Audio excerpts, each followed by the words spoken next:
Hi, Trudy McDonald. I'm the Managing Director of Talent Code HR. Many of you will be starting to think about doing strategic planning for FY24 at this time of year.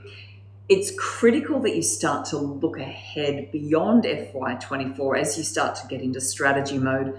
And an important component of that is looking at your organisational structure, specifically in the context of your BHAG, your big, hairy, audacious goal, or your vision for where the business is going. It's critical that you can evaluate your current organisational structure and ask yourself, are we set up with the right roles, with the right structure, and ultimately the right people to deliver on our strategy? Many organisations will start with strategic planning. However, then there's a follow-up session often focused on organisational design and making some of the step changes that will start to set up your structure for ongoing success. Let's go back to the strategic planning process for a moment. As mentioned, we want to make sure that everybody is aligned around the big, hairy, audacious goal or your vision. Then from there, most organisations are now looking out only 2 to 3 years.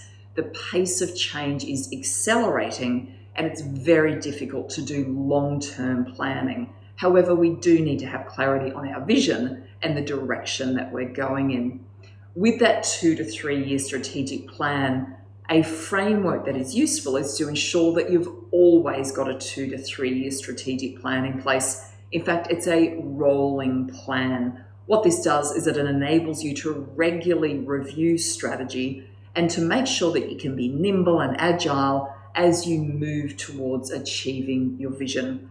This keeps you responsive to external changes, and it enables you to deal effectively with some of the internal challenges and opportunities that may be ahead of you.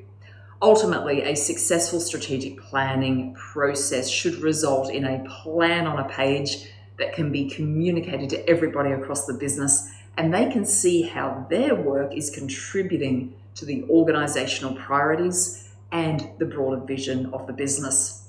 Then we get into strategy execution, and ultimately that's where the rubber hits the road.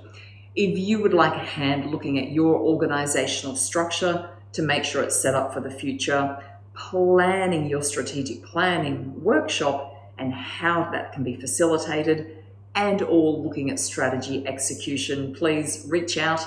My team and I would be delighted to have a chat with you.